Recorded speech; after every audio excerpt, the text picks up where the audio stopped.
Literacy is not a matter of luck, postcode or chance. It's a matter of equity, access and social justice. In this episode of Magnify Matters, distinguished Professor Pamela Snow, one of Australia's leading voices in literacy, language and the science of learning, joins host Tim Edwards for a conversation about what it takes to ensure every child learns to read well. Pam reflects on the personal, professional and research journey that has shaped her national leadership in literacy, from speech pathology and brain injury rehabilitation to her advocacy for evidence-informed reading instruction and the establishment of La Trobe University's Solar Lab. In this episode, Tim and Pam explore why learning to read is a social justice issue, not an individual outcome, what cognitive science tells us about how children learn to read and why the debate went on for so long, why the first 3 years of school matter more than any later intervention, how strong Tier 1 instruction supports both learning and well-being, the role of speech pathologists and interdisciplinary collaboration in schools, and why lifting teacher expertise lifts the profession itself. Whether you're teaching in the early years, leading a school, shaping system-wide improvement, or supporting learning at home, this episode offers clear principles, grounded insight, and a strong case for doing fewer things better for every learner. Now stay with us as we magnify what truly matters in education. Today we are very lucky to have distinguished Professor Pamela Snow join us on Magnify Matters. Welcome, Dr. Pam. Thank you very much, Tim. It's a real delight to be here. Thanks so much again for all that you've offered to support us in Sandhurst as we have launched the journey of Magnify and Magnify Matters podcast. We're thrilled to have you on today. And again, Pam, your ongoing support, your reference, the access that we have to be able to connect with you, we are privileged, and a sincere thank you from us and all of our people. Well, thanks, Tim. You are very welcome. As a resident of Bendigo, it's a particular privilege for me to be able to do whatever I can. Pam, we might just get you to kick off for us in terms of your journey. We're going to go through today. We'll no doubt touch on lots of different items, but I'd like to just start with you and your education journey into your study and research and all that has followed to become very distinguished. Wow, okay. How far back do you want to go? Go on. How much? Grew up, went to school. Okay. I grew up in Melbourne, in the southeastern suburbs in Oakley. I grew up in a family of mixed Anglo-Catholic heritage. So I've literally got one Catholic side of the family, one Anglican Presbyterian side of the family, and there's a pretty complicated story behind that. And part of that story is that my father, who was from the Anglican Presbyterian side of the family, came from a quite middle-class, relatively privileged background and attended a private school in Melbourne. My mum, from the Catholic side of the family, came from a very poor background. She grew up in the northeast in Victoria, and her mother was widowed at 37 during the Depression with 9 children. And my mother had a catastrophic accident when she was 11 that put her in hospital for 2 years in Wangaratta. When I say in hospital, on the veranda of the Wangaratta Base Hospital for 2 years, because there wasn't a children's ward. So when it snowed in Wangaratta, she was pushed in up against the wall and they put a ground sheet over her bed. It was pretty miserable. But significantly, that was the end of my mother's education.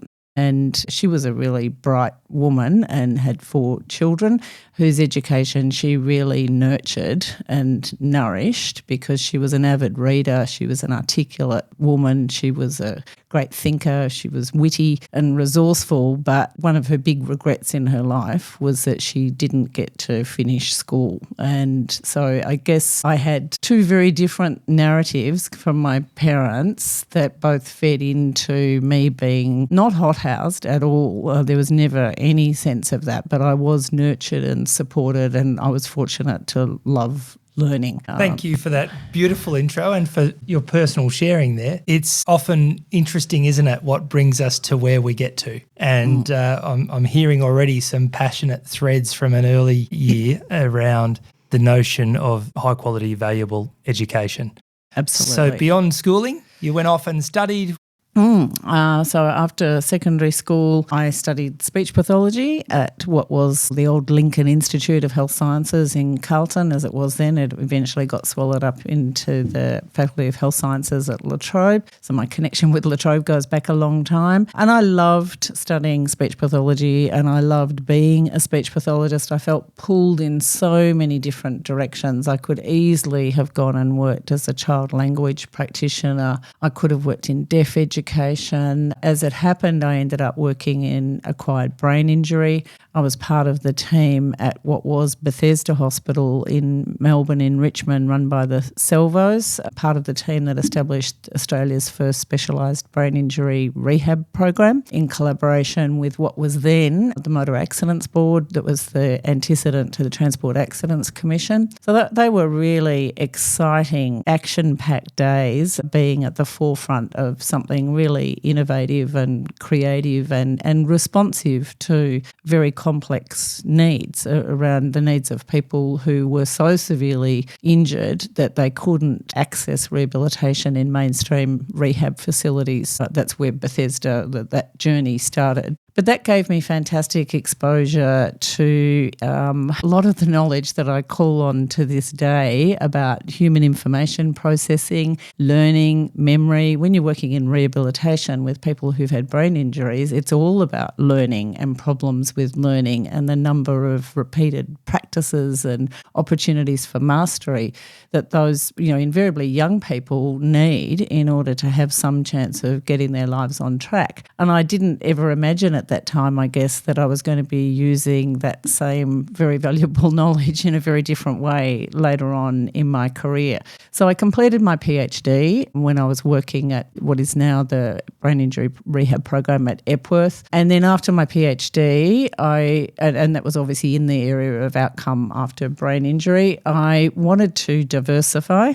I ended up taking a role with the Australian Drug Foundation and Deakin University, working in schools and sporting clubs around drug and alcohol prevention research, which just opened my eyes, broadened my perspective so much about public health thinking and public health frameworks and thinking about social determinants of health and why we have so many inequities in education and other outcomes in Australia. And then that led to an interest in vulnerable young people, specifically young people in the youth justice system, young people in out-of-home care. And I did a couple of decades of research with some significant collaborators on the language and literacy profiles of young people in the justice system and in the out-of-home care systems, who, as you know, are very often one and the same group of students. And ultimately, we also looked at young people in flexible alternative education settings. And I started off looking at their language skills because wearing my speech pathology hat, and I had along the way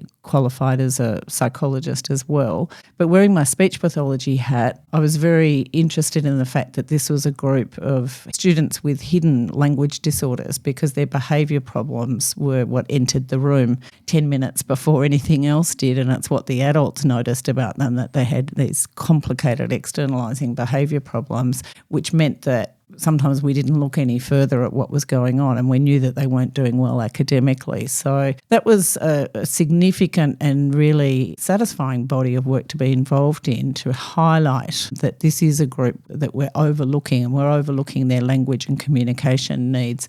And that had all kinds of implications for how those young people go through the justice system, the courts, restorative justice conferencing in schools and in the court system, counselling. But it really sparked an interest in me in literacy, because it seemed to me that there's a pretty big lever that we could be pulling in the lives of these young people, and that's giving them successful reading and writing opportunities that wasn't happening. So why weren't they getting the benefit that other students were getting when they were going to school, particularly at primary school, they were attending primary school? And why was it that by year 3 had effectively disengaged, and they were disengaging with behaviour problems and inadequate reading, writing and spelling skills? And because I was working in a public health context, that got me thinking about the huge social justice inequities that these young people were facing.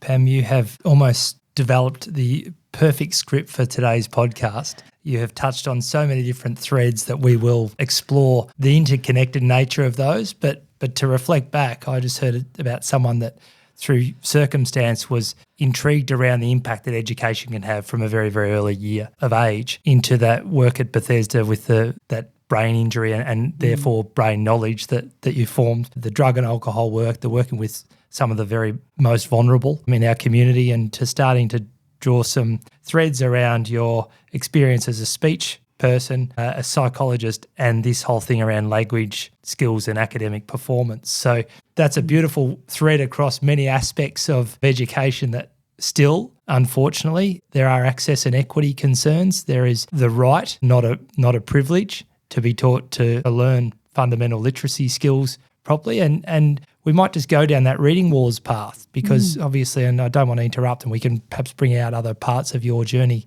along the way, including the Trobe Solar Lab work. But where does this sit in terms of your passion that, you just explained probably 20 or 30 years of your professional experience in that short summary?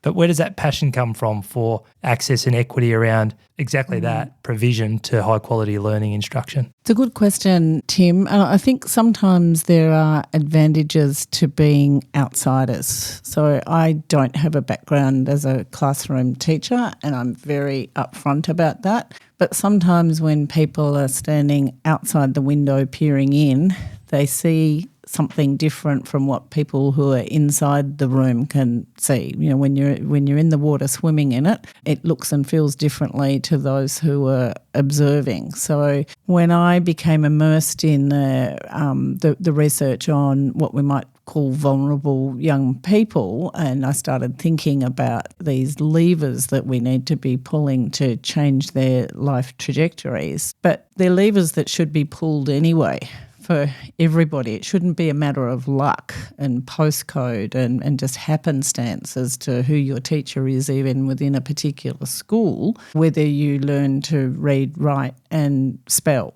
So, in terms of the reading wars, once I started turning over rocks, I just became more and more perplexed, I guess, as to why we're not applying knowledge that we have. Because what I was finding was significant bodies of established research, and research is always evolving, and the nature of science is that it's self-correcting. It adjusts itself over time as new evidence emerges, as it should. But it was obvious to me that there was a significant and robust body of cognitive psychology research about what the reading process is and how best to get children. I often talk about metaphorically getting children across the bridge from oral language on the near bank to reading, writing and spelling on the far bank in the first 3 years of school. And I could see that body of evidence was there, and there was, robust theoretical models like the simple view of reading that had been tested and had stood up.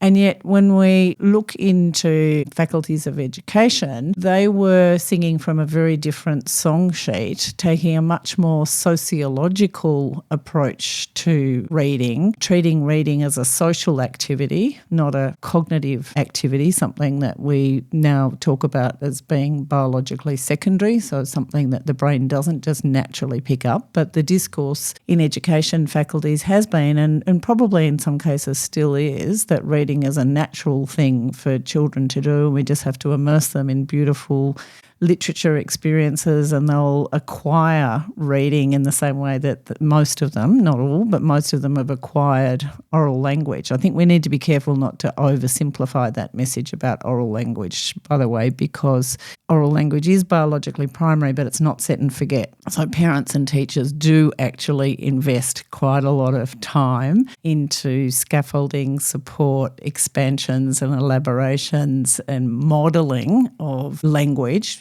sentence structure, correct vocabulary and so forth. So yes, it's biologically primary, but it's also, as we know, quite developmentally vulnerable. So we have to have a nuanced conversation about that. But over in the faculties of education, there was this, I would say, quite fanciful view about reading and the idea that we were just going to, as Lorraine Hammond sometimes says, love children to literacy, that we'd just read them lots of beautiful books and they would just magically start reading. And then the flip side of that, unfortunately, was if they didn't, well, then there was a discourse of parent blame, or even a kind of throwing the hands up in the air and saying, oh, well, some children just aren't readers, or maybe we haven't found the right book, or, lots of excuses. So the reading was, it's maybe not nice to be using that language of war, but it really has been a fierce debate that has gone on way too long, way beyond there being enough evidence, if we apply public health thinking, for us to know what to do at scale to make things better for everybody. And that's obviously an ongoing endeavour, as you know, in Sandhurst and the Magnify project, that this is not something where you flick a switch overnight. But I think it's been a bit of a Swiss cheese scenario where there's been so many holes that what I'm going to call poor practice in faculties of education has been allowed to continue unchecked until quite recent times. Pam, just as you explained some of that work and the work at La Trobe, and I'll get you to expand a little bit more around the development of the Solar Lab at La Trobe, but these were fundamental papers done in America and England and in Australia in 2000, early 2000s. Even earlier. That have sat there for some period of time. The Grattan Reading Guarantee shouldn't have been the prompt that we needed 20-odd years later and a whole generation of education later. So what sort of time frame are we talking about here in terms of your involvement and advocacy for an approach that is aligned to that research that's many years prior as well? Look, I stand on the shoulders of giants, Tim, because people have been advocating for this change long before I came along, and it does actually go back much longer than there's the 2000 National Reading Panel report from the US. That's probably the big line in the sand. But I did my primary schooling in the 1960s, which was when Jean Chall published her landmark work in the United States and described the Year 3 slump. I think that paper was published in 1966. Now, that's the year I started school. I kind of don't mind telling you and your listeners. So,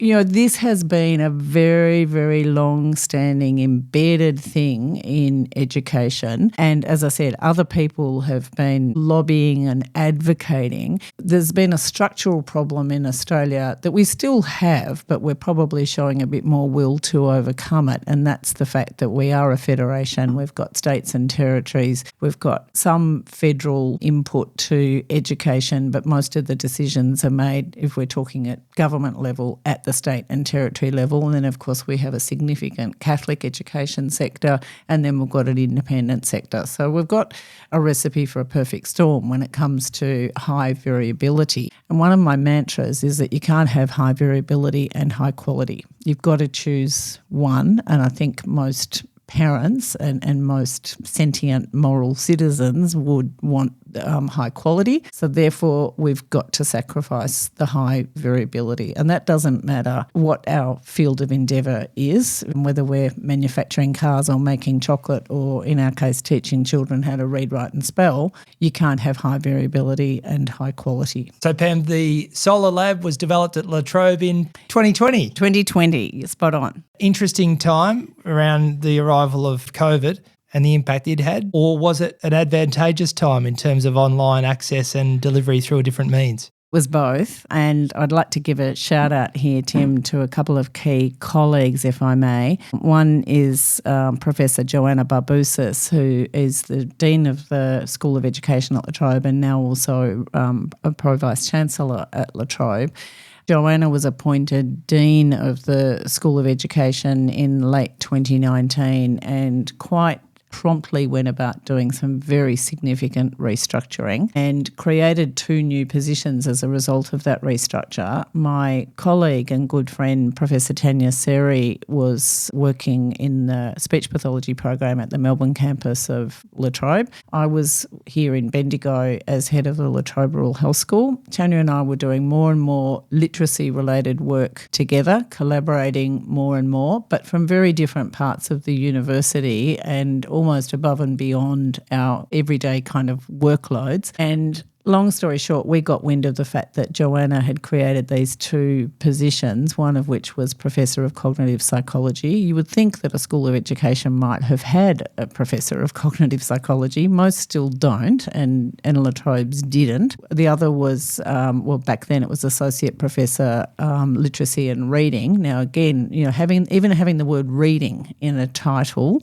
in a school of education is significant, because a lot of education academics would prefer to talk about literacy than reading. It's seen as a bit too granular. So Tanya and I applied for and were successful in being appointed to those positions. And one of the first things Tanya said was, we need to create a platform.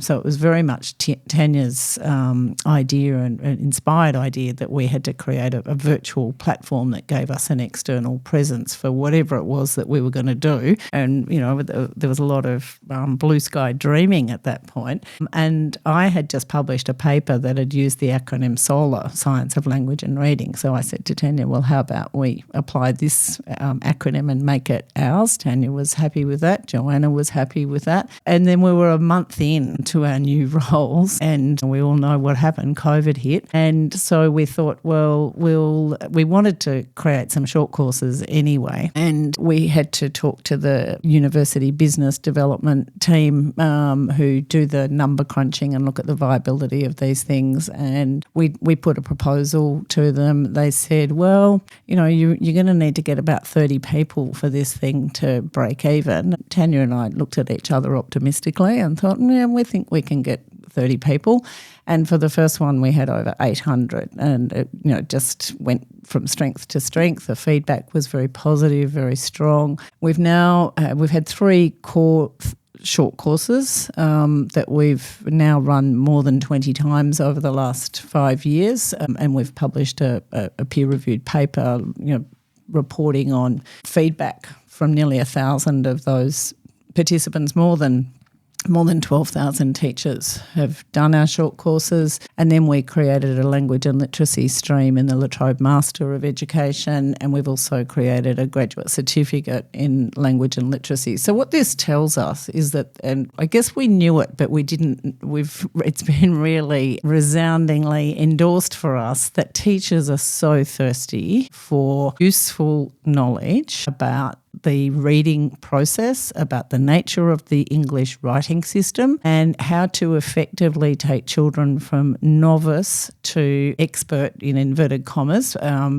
competent reader by year 3. Because teachers, if I can go out on a bit of a limb here and maybe be a bit controversial, I think teachers have been sold a bit of a crock when it comes to their initial teacher education degrees that they've paid for, that they have incurred a HECS debt for, that in relation to reading instruction have not been fit for purpose. And that came through very strongly in the feedback that we've had from teachers who've done our short courses and our masters and grad cert. Resoundingly, they say, this is what I should have learnt the first time round. I shouldn't have to do a 180-degree U-turn away from ideas, beliefs and practices that are not impactful, that work for that group of children who are going to learn regardless of what happens to them pedagogically. There are some kids who are Teflon coated and are going to get across that bridge for reasons of good genes, helpful home environments, whatever.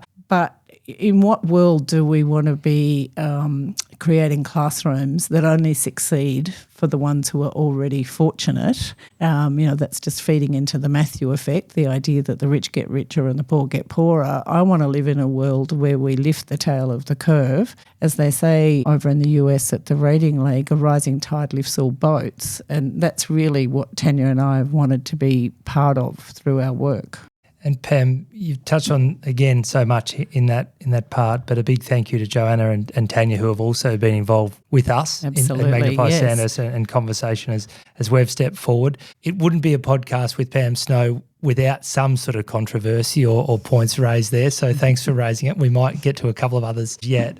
But I think that what you've shared there is probably something that we've felt in Sandhurst, with all respect to people's backgrounds or interests. People want to just do well, and how do they know what that doing well looks like in line with the current research base. And I hope you don't mind me saying, but, you were part of the conversation with us around best providers, evidence-based providers, and really helped our steering committee determine what might be options for us in terms of our early years literacy instruction and reading instruction. And obviously we've gone with multi-lit, and we're very happy about the way that work's playing out with the initial lit program. But again, I think it's just to echo back to you, we've had that type of feedback from our teachers. Thank you for the script that helps me do this well. Thank you for the high quality professional learning that helps me do this well. And thank you for the diagnostic evidence gathering and progressive monitoring that happens to be able to check on the spot in real time where students are and intervene as appropriate.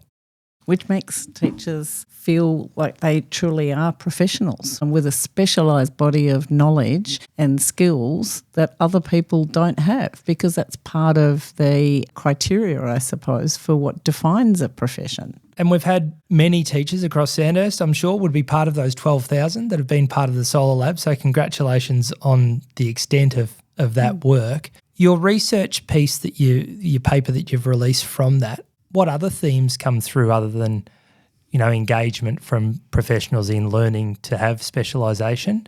Are there other key themes that you feel that are worth sharing today? Well, a strong message, unfortunately, and I really do feel for teachers who express this sentiment, is one of guilt and remorse and regret about students who they think back on. Sometimes they're thinking back over decades. Students whose faces and names are still etched in their memories, who they say, I could have taught that child to read. If I knew then what I know now, I could have taught that child to read. So that has unfortunately been quite a strong theme, and that sits very uncomfortably with us, and we're very careful to never position our discourse as teacher blame. Responsibility and accountability does need to sit somewhere, and I position that squarely at the feet of universities. And when I say universities, I mean faculties of education and universities more generally, who have been complicit in allowing education programs to run in this unchecked way and to be not adopting evidence. Tanya and I haven't put new evidence in front of teachers. We've given them evidence that in many cases, as I said, has been around since the 60s. We've just got it out of the dark cupboard, dusted it off and said, here you are. And the teachers have said, oh, my goodness, this is so useful, I can use this. So it's fantastic to see that energised sense of purpose and professional identity amongst teachers, teachers who might otherwise have left the profession. And that notion that we've used in Sandhurst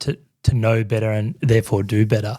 You can't control what you can't control or has passed. And I think that's something that Correct. I'm really trying to work on and take your wisdom around, how we help our people develop the trust. And I'd go one further in terms of the responsibility around some of that decision-making beyond the universities to systems like ours. And there were many before us that made decisions that were unanimous across their system or their jurisdiction. Hopefully there's a bit of a shift there, but equally it's around treading carefully and supporting people that have perhaps not known better or not been asked to understand another way because their systems or jurisdictions or whatever it might be were largely inconsistent. I think that policy inconsistency has been certainly problematic for teachers, and I think ultimately this does trickle down from the universities, but I would want to give a big shout out to the teachers on the ground who have been doing really a disproportionate amount of the heavy lifting, in many cases ahead of policy shifts. We've seen a big policy shift in Victoria in the government system, a mandate, a historic mandate about what should happen in the literacy block with 25 minutes of systematic synthetic phonics. We're seeing big shifts across Catholic dioceses, but the teachers on the ground were doing a lot of the heavy lifting, and sometimes against resistance even within their own schools. And that takes enormous courage and a strong sense of moral purpose, really, to be swimming against the tide and being able to champion better practices for their students and hopefully over time bring some of their colleagues on board. And Pam, what sort of work do you think that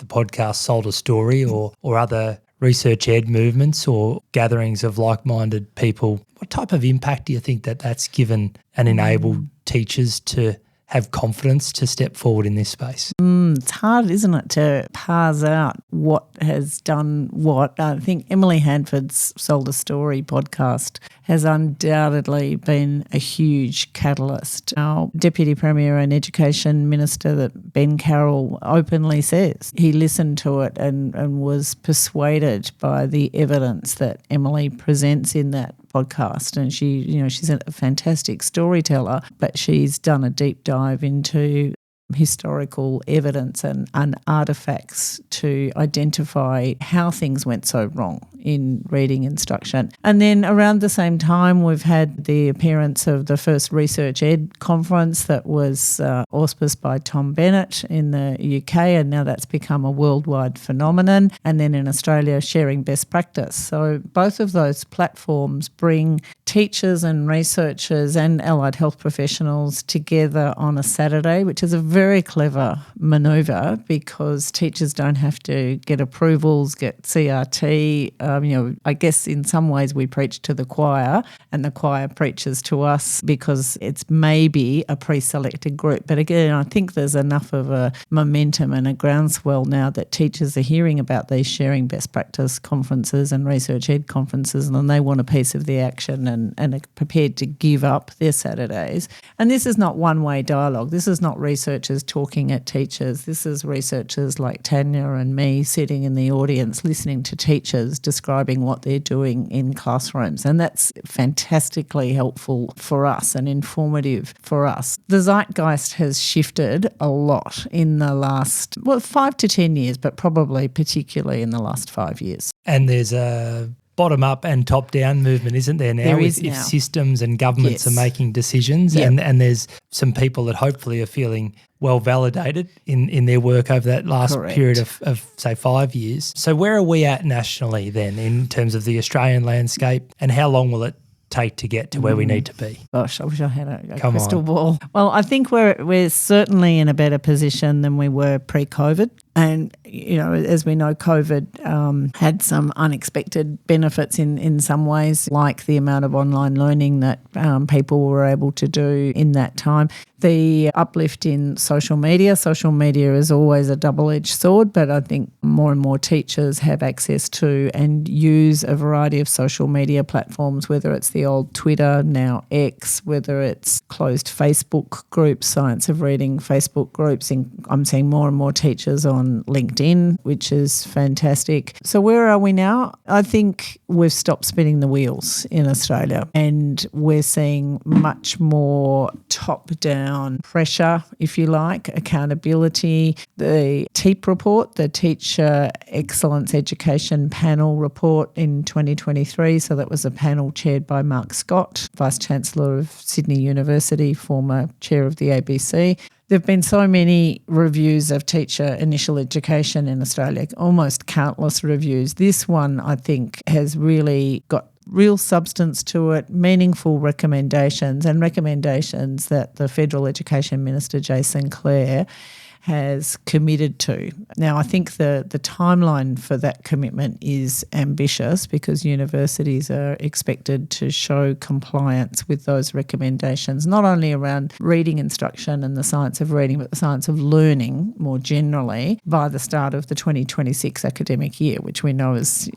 only weeks away in some respects. So how much the universities that are signed off as being compliant are actually compliant, we're going to have to wait and see. But I am aware that some universities have not got through that process. So they've submitted their documentation to the QOB, it's the acronym for the committee overseeing that work, and not everyone is being signed off. So there may be some significant changes in the face of teacher initial education in Australia in the next few years as a result of this. And Pam, I suppose that's sad to hear, but positive to hear in terms of quality assurance, isn't it? That, you can't set a standard and then not follow through with that standard. So, to hear that, I hope that our listeners find that confronting, but also appealing in some way to say, well, actually the bar has been set and improvement is expected in order to be compliant and to be able to deliver initial teacher education. Absolutely. And we're not having these discussions about medical programs, about engineering programs, about nursing programs, psychology programs. It's initial teacher education that has stumbled in its contract with the community around applying evidence-based principles and practices in preparing graduates to be classroom ready. We know when a medical student graduates, they don't know everything that they need to know. In fact, they need to do an internship in their first year, and they're closely supervised through that internship process, and that's a pre-registration step. But we also know that there's a high level of accountability in other disciplines around the way that they prepare their graduates in the most optimal way. Nothing is fail-safe, but education has been allowed to adopt a much more laissez-faire relationship with evidence, and that's really what the recommendations of the TEEP report have shone a bright light on. And now we need to see that true compliance. I know sounds like a slightly draconian word, but we want compliance from medical programs and nursing programs. So why wouldn't we want compliance from education programs? Why would we deprofessionalise teaching by saying it's not as important as those other professions? And right back to the beginning around access and equity, our young people deserve the very best, so quality assurance at least is certainly a requirement. Tim, can I just say this? We wouldn't accept, if we go back to the point about 30% of students not being proficient with reading, writing and spelling, we wouldn't accept 30% of children's car seats not being safe, or 30% of children's vaccines not actually working. So why would we accept such a high, if you like, failure rate in something as core to childhood as literacy when we don't accept it in other domains of children's lives, and shouldn't either? Which takes me to that about the time frame. And Pam, you've travelled extensively in your professional space and contributed enormously to many countries. Our Better Fairer Schools agreement that we are making some commitment to and under, how long do you think that might take to get there? I might get you to say a year, or that we will honour the targets by the year proposed. But based on what you're seeing internationally, whole of country or whole of same size population mass movement, what are you thinking and seeing? Depends what their is, but I would like to think that in 10 years' time we're going to look back on now and say, gee, we have, once we got going, once we stopped spinning the wheels, we really got on with this. I often use a graph in presentations that shows the dramatic drop in rates of sudden infant death syndrome in Australia since 1985. I mean, that drop is just phenomenal. And that only happened because everybody got together around the evidence. So the researchers gathered the evidence, gave it to the policymakers, they gave it to the universities, they gave it to the practitioners on the ground. I would like to see that graph representing the drop in rates of reading failure in Australia in the next, well, I'd like it to be next year, but it's not going to be next year. And that was a 35-year proposition. We did see the drop start to occur quite quickly, but what happened was that everybody who got on the bus stayed on the bus, and there were no policy wobbles. The nurses and midwifery union didn't step in and say, oh, well, you're deprofessionalising nurses by telling them what they have to be saying to new mothers. There was a respect for evidence and a prioritising of evidence, and the number of babies who have now grown to adulthood as a result of that action, that combined action. I saw the figure the other day. It's something like 80,000, I think. It's a phenomenal number of lives saved. So now we have to teach all of those babies how to read. We've saved their lives, and now we've got to give them a really, really strong, robust education. It's a great example and comparison point, and I think just put plainly like that, it's a no-brainer. Yet we know that ERO have released the report to say that students that are behind at year 3, only 20% will catch up by year 9. So 2 parts to this question, Pam, around your passion and commitment to early years, but then also perhaps take us on a bit of a journey around the role that intervention plays in your first area of training in speech pathology and where that sits as well.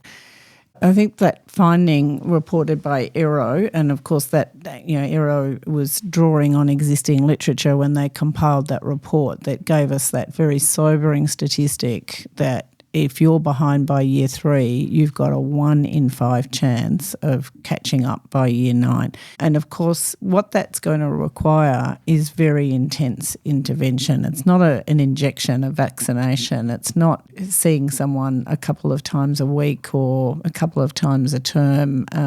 This requires a really purposeful, determined, coordinated effort, and clearly vast majority of children who are behind by year 3 are not the beneficiaries of that purposeful, coordinated effort. And so again, we have the Matthew effect kicking in, the rich getting richer and the poor getting poorer. And the risk for those children is not only that they're going to need specialised literacy and often language intervention services, but they're also going to need behavioural and emotional supports. A lot of those children will develop anxiety because they feel so stressed being at school, being asked to do reading and writing based activities, which is a huge part of the curriculum, as you know. So we're going to need more and more resources, which in reality are just not there. So we have to get the first 3 years of school and beyond right, but we call foundational skills foundational because they are the foundations of everything that follows, and we can't develop more complex, elaborate skills in children who by year 3 are still struggling to get words off the page that they should be getting off the page, let alone reading fluently and for comprehension. And to view that with a operational efficiency in mind, again, the no-brainer. You get one chance to get it right early, don't you? And then your cost in the dollar increases substantially and your likelihood of success is limited. So not to say that there's not outstanding work happening for students post-grade 3 in lots of schools everywhere, but the foundations clearly matter most. Absolutely. That's where we're going to get the best bang for our buck. That's where it's most efficient. And when we take a public health mindset, we prevent other complications from occurring. So at all costs, we need to be preventing the development of internalising and externalising mental health problems. So we've got to be preventing the development of anxiety and depression. We've got to be preventing the development of oppositional defiant disorder, conduct disorder, those things that I saw hugely overrepresented in the youth justice and to a lesser extent the child protection population, certainly in the youth justice populations. These are kids who do something when they can't read, write and spell, and it's disrupt the class, and every teacher knows what that looks like and how much instructional time is lost. So it's not just those children, it's the peers around them whose time is interrupted as well. Supporting students' learning is supporting their well-being. Absolutely. And we see that where schools have that culture that is learning matters most, and that will so often lead to a great, calm, safe, positive environment that is one of a positive wellbeing environment. So important, Tim. We've got to stop talking about, and I'm gesturing here with one hand, we've got to stop talking about wellbeing on the one hand and academic achievement on the other hand, because schools that are really kicking goals, and we've got a lot of practice-based evidence around this now from schools that have changed their instructional model, we're seeing not only very strong academic data, we're seeing very strong wellbeing data, student engagement data, and huge reductions in behaviour notifications. Pam, I brushed over it earlier around speech pathologists. We're very fortunate in Sandhurst, and maybe uniquely, we employ speech pathologists to provide regular director assessment interventions for all of our schools. So they're employed centrally and there's an aspect of consistency across all of those in Sandhurst. What does high impact speech pathology or collaboration look like between our speechies and our teachers? What's perhaps some wisdom that you can share over your knowledge and experience in both? Really good question, Tim. One of our recent PhD completers, Caitlin Stevenson, I'll call her Dr. Stevenson. She hasn't literally walked across the stage yet, but she's finished her PhD, looked at this in her research, and I can send you the papers out of her research, which might be of interest to your listeners.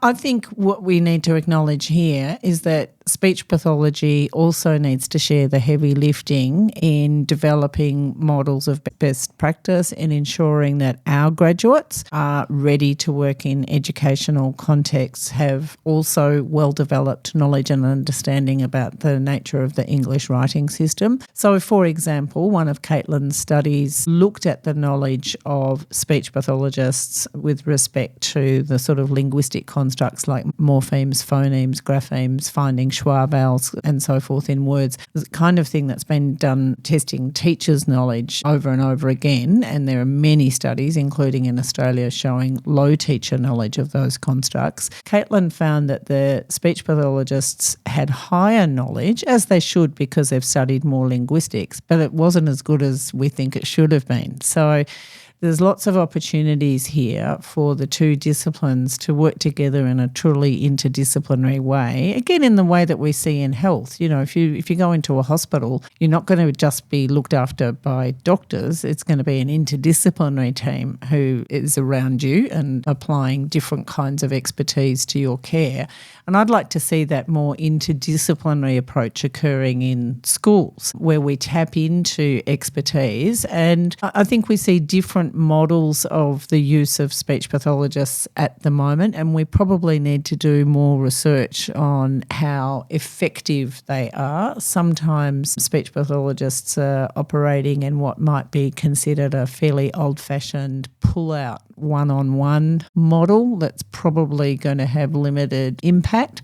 Increasingly, though, we're seeing speech pathologists working shoulder to shoulder with classroom teachers in early years classrooms, sometimes doing some embedded Tier 2 work almost seamlessly and invisibly, such that someone walking into the classroom might not recognise that it's Tier 2 work that they're doing sitting down next to a child. So I think we need to be exploring models of best practice so that we're making sure that we're using those resources, because many children who have reading difficulties have underlying language problems. Many children, of course, on school entry still have phonological substitutions and errors that are going to get in the way of early decoding. So there's a lot in play that taps into the expertise of the speech pathologist, but I think we're not quite there yet in working out what the best models are. Great challenge to our team and our structure here in Sandhurst as well, that I know Lauren Cook, the lead of our speech pathologists, and that team will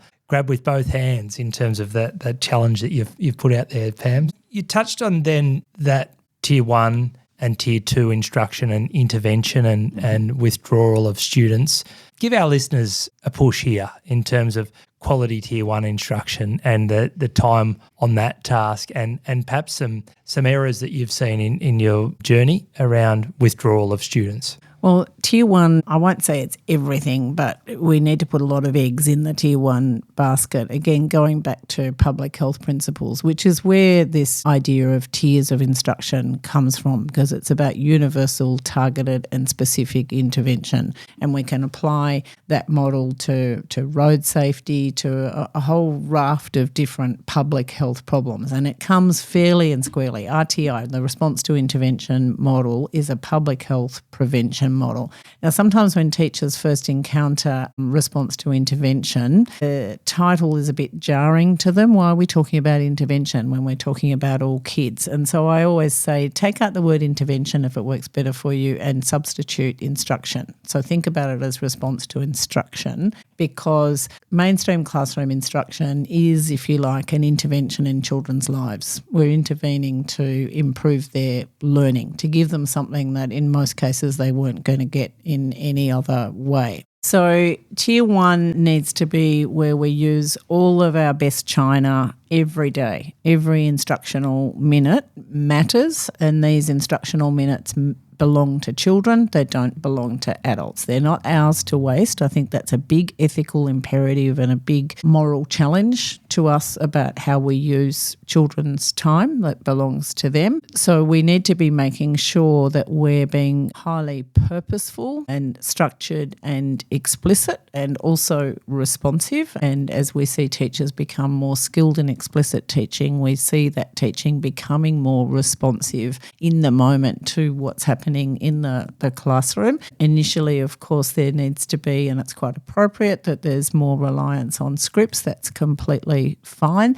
Kurt Engelman outlined in a podcast interview with Zach Groeschel last year, we give actors scripts and nobody balks at that. You could give me the same script and it would sound terrible, but a professional actor is going to do something very different with a script in the same way that a professional teacher does something very different with a script than what a person coming off the street would do. So we need to invest very heavily in Tier 1 to minimise the need for Tier 2, because as soon as we're pulling students out of the classroom, we're on the horns of a dilemma. What is it in the day that is so unimportant that these students can be missing that curriculum exposure in order to be catching up in something over here that they've already been exposed to, but they're not where they need to be? And I don't think anyone has the answer to that. And then, of course, there's going to be a smaller group again who are going to need individual support at Tier 3, typically probably students who do have a diagnosis, a formal diagnosis of some kind of learning disability or some form of neurodiversity, as much as possible where we can embed the Tier 2 extra opportunities for exposure and practice within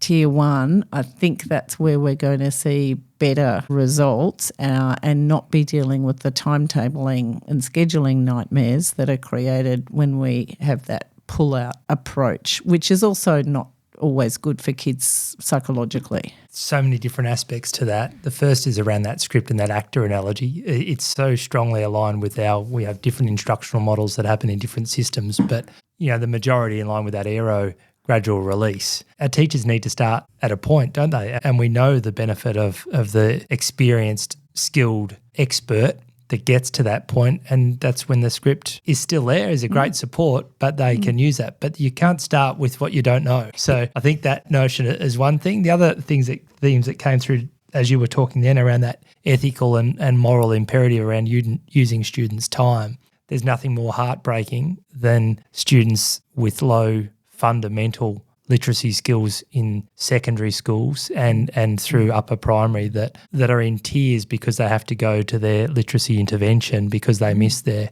PE, their food tech, their science, their whatever it might be. There's nothing more heartbreaking than seeing those kids distaste and dislike for being forced to go to an intervention. And, I think that schools have tried their hardest in that space, but it just re-emphasises that point that if we go hard and we go early and we help these young people in those foundation years, we don't need to have that pain and impact on them and their well-being later on. Exactly. And this comes back to another analogy that I like to use of building fences at the top of the cliff and not parking ambulances down the bottom, because those ambulances are never happy places to be. We don't have enough of them. They're not well resourced and well staffed. The people in those ambulances are doing the best with what they've got, but the students don't want to be in the literacy ambulance. So we do need to invest in those fences at the top of the cliff and also have a mindset of high expectations of and for the students. So not be corroded by what George W. Bush famously referred to as the soft bigotry of low expectations. Pam, Ollie Lovell interviewed Doug Lemov recently on his ERRR podcast, and there was a fascinating part right at the start of that podcast where Doug was talking about a university student challenging the lecturer because, what do you mean I'm expected to read books? We don't read books.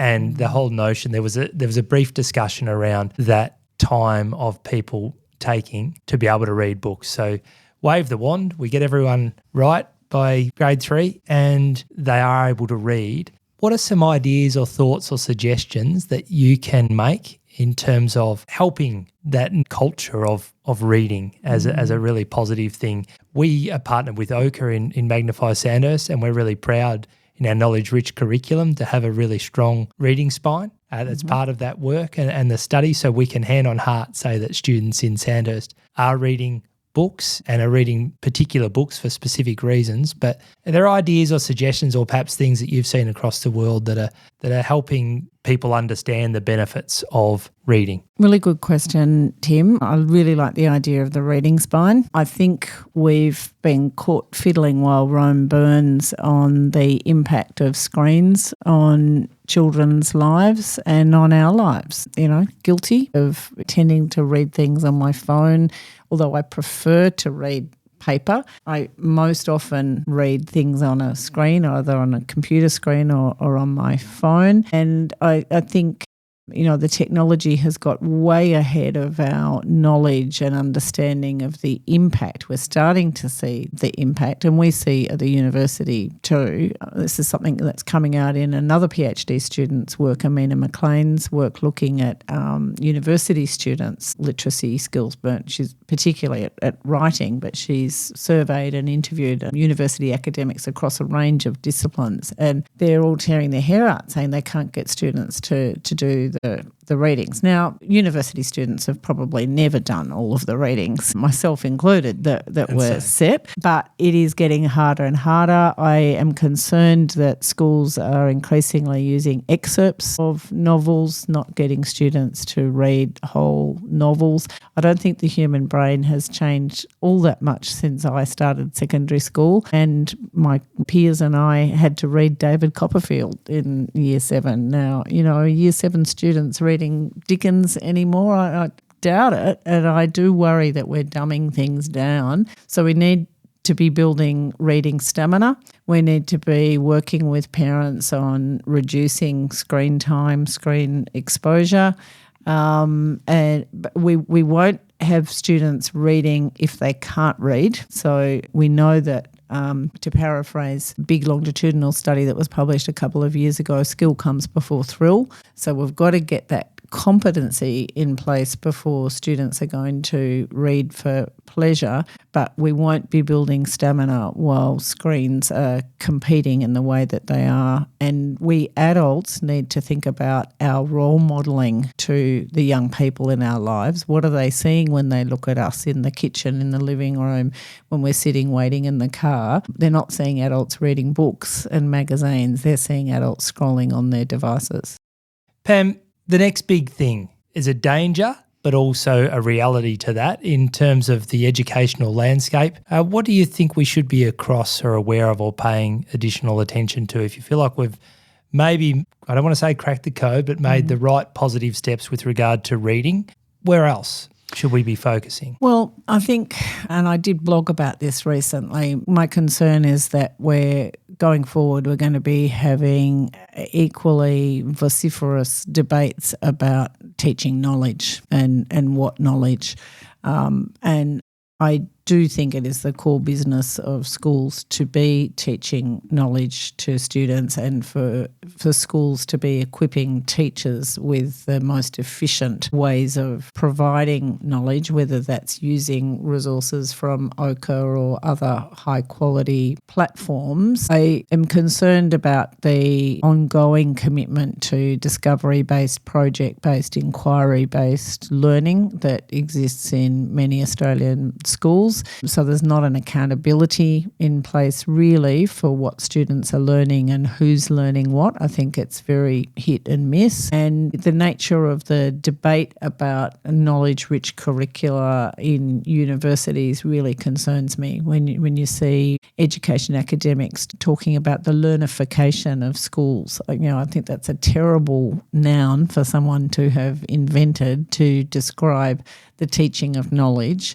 to students and to be disparaging the teaching of knowledge. And some academics argue, well, yeah, look, it's probably fine to teach knowledge, but we need to stop and have a big debate about what knowledge we're going to teach. Well, what do we do in the meantime while we're having that big debate? So I do worry that we might have got ourselves out of the ditch on decoding, because the evidence on that is very strong. We have not only empirical research-based evidence that we've had for a very long time, we've now got a lot of practice-based evidence from the schools that have changed their instructional approach, and we're seeing the uplift in their data. But unless we can agree on and then what happens from year 3 onwards in terms of making education a truly enriching experience from a learning about the world perspective, so that students leave school, if you like, literate across a whole lot of disciplines and domains, so that they can go on to further education, training,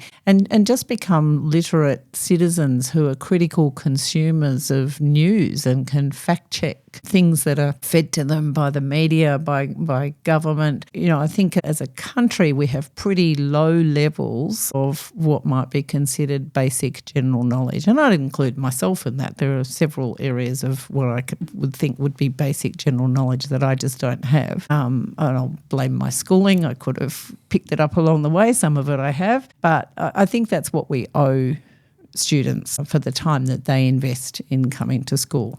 I don't think you're the only one with a possible absence there, Pam, but you are remarkably well read and across it. I'm sure you've done a staggering job playing that catch-up. In that space, that's part of our instructional model, and our focus on knowledge-rich curriculum is the intent that, quite simply and plainly, you have to know stuff in order to be able to explore it further, be part of meaningful conversation or contribution to anything, and coming in with an absence of that is only going to be to your disadvantage. So that's the work that we're trying to do. We're very, very early in that work, but I think that notion that you've got to be able to have an understanding of something in order to be able to explore that further with someone else. Absolutely. Background knowledge, we know, makes a huge contribution to reading comprehension. I think it might have been Greg Ashman who said, knowledge is like Velcro, it sticks to other knowledge. Why wouldn't we want to live in a society where the average level of background knowledge is high? I would rather live in that kind of society where ideas are debated and contested from an evidence-based perspective rather than from a pseudoscience perspective. And we've seen some very harmful consequences of that, even just in recent times since the COVID-19 pandemic. Pam, a couple of quick ones to finish. If every school had a billboard out the front, what would it say on it? It would say something about teaching every student, having high expectations for every student, fostering well-being through achievement and engagement and connection. It often strikes me that when I visit schools, and I do visit a lot of schools, that they often have key words, above the entrance door or near the office or maybe on pillars outside, and they rarely say anything about learning. You see words like connection, collaboration, resilience, respect. Well, all of those things I think should be a given. I would really like to see something on a billboard outside a school about high quality learning, because, I don't think it should be a special point of difference that this school promotes respect. That should just happen anyway. But I want to see schools making a difference in children's learning. Thanks, Pam. If you were to give advice to schools generally, something to keep, something to cut, or something that they might need to coach a little bit harder, pick any of those three or all of them if you like. Something to keep is a focus on discussions about learning science, the science of learning, what constitutes evidence in learning science, and being discerning about what isn't actually evidence-based. So keep that mindset of skepticism. Be skeptical, ask questions. I think that's a must-have across all levels of education. Not to the point where we're paralysed and say, well, we're not going to do anything until the jury's completely in and we've got 5 replication studies. That's silly. We can't do that. Sometimes we have to play the probabilities and say, well, based on what we know now, what's the best approach for now? And then we can modify it as we go forward. So keep that skeptical, questioning mindset. What to ditch? Ditch practices that don't align with, in your case, the Magnify approach. There are lots of practices when we look at reading, for example, that absolutely are not consistent with the approaches that align with the science of reading that you're using in the Sandhurst Diocese. So we've got to get rid of 3Qing when we can't have any evidence of 3Qing. We've got to get rid of Skippy the Frog and Lips the Fish and those kind of posters in classrooms that I think absolutely deprofessionalise teachers and teaching, and they are nonsense-based. They don't provide, telling a child to get their mouth ready. You and I don't get our mouths ready, Tim, when we're trying to read an unfamiliar word. We get our brains ready and we're activating our knowledge about how speech and text map to each other. We need to be ditching levelled predictable readers in the early, particularly the very early stage ones. I don't mind if children who can read are picking up texts from levelled reading systems later on and reading them, but I don't want to see beginning readers reciting from predictable texts and looking at pictures. So ditch the unhelpful advice to parents about, good readers look at pictures, use context cues and so forth. So we've got to get rid of all of that. Ditch the banks of sight words that pretend that reading is a visual memory task. There is a place for teaching a small number of words to the point of automaticity in early instruction because they're the mortar in decodable text. And they're often more irregularly spelt. I would also ditch the idea that words are spelt either regularly or irregularly and encourage teachers to be thinking about a continuum of regularity, and some words are much more at the regular end of the continuum and some words are more at the irregular end of the continuum. And when they're also high frequency words, we want to be teaching those. So words like the perpendicular eye, we want to teach that early because children are going to see it a lot in those early decodable texts. So ditching the things that don't align with your pedagogical models and perhaps being of a mindset to be looking out for those things because they are understandably so ingrained in teacher practice. I think that de-implementation plan and planning that goes in that space of ditch, as you put it, is really important. And I know that most systems that are going through change have been really particular about some of that work. There's a great de-implementation report that I'm pretty sure the new Northern Territory government have developed. If people are looking for one, it was an excellent plan that someone last year, as we were setting up Magnify, put us in the direction of that, and we used that extensively as we were doing some work in that space.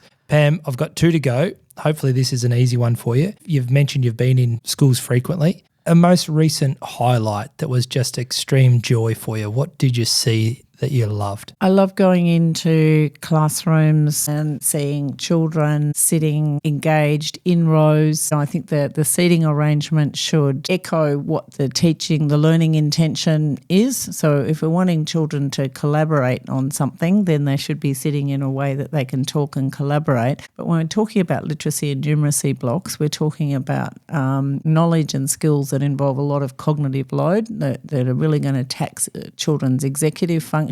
So recent experiences that come to mind are of going into classrooms of children in rows being taught by a teacher at pace, lots and lots of responding. So whether that's choral responses, mini whiteboards, turn and talk, these are not quiet classrooms where the only voice that's heard is the teacher's. High quality, explicit teaching, quite noisy classrooms, if that's a metric of any kind. But, we have heard over the years that teachers say, my principal likes it when he or she walks past and hears a lot of noise because they say, that's an engaged classroom. Well, we all know that we can all be engaged and be learning absolutely nothing. And I can have university students engaged in discussion activities and at the end of an hour they've learnt absolutely nothing. I can think of a few recent examples where I've just seen, it's just an absolute art form really to see how polished those teachers are in using children's time and how purposeful they are. But there's a lot of responses per minute from the children. Beautiful. Distinguished Professor Pamela Snow, thank you so much for joining us today. It's always a pleasure. We, again, just to go right back to the beginning, we value enormously the contribution you've made and your sharing that you've been part of with us and the wisdom that you share. So a special thanks once more. We always finish with what matters most. Of everything that we've discussed today, everything that you consider as fundamental in aspects of your work, what matters most? It's hard always to pinpoint one thing, but for me, it's seeing an uplift in the professional knowledge, skill and expertise of teachers, and consequently the professionalism of teaching as a profession. If I leave a legacy, it would be that teaching has a much higher esteem in our community because we've ensured that teachers have a specialised body of knowledge and skills that is hard to acquire, because it is, and that isn't possessed by people in other disciplines. And that's one of the reasons that we do hold other professions in high esteem, because we know they've got that specialised body of knowledge and skills, and we hold them to account to be applying that knowledge and skills in ways that produce good outcomes for their end users. And thanks so much for that thought, and we can't wait to welcome you into some of our classrooms to see some of our magnificent teachers. I can't wait either. And we know you're not a stranger because you are local and you will remain in constant and regular contact with us, and we appreciate that enormously. So thanks again for joining us today. You're so very welcome, Tim. Thank you for the conversation. That's it for this episode of Magnify Matters. Make sure to follow the show and share it with someone who cares about great teaching and learning. You can also leave a review or connect with us online at Catholic Education Sandhurst. Until next time, stay with us as we magnify what truly matters.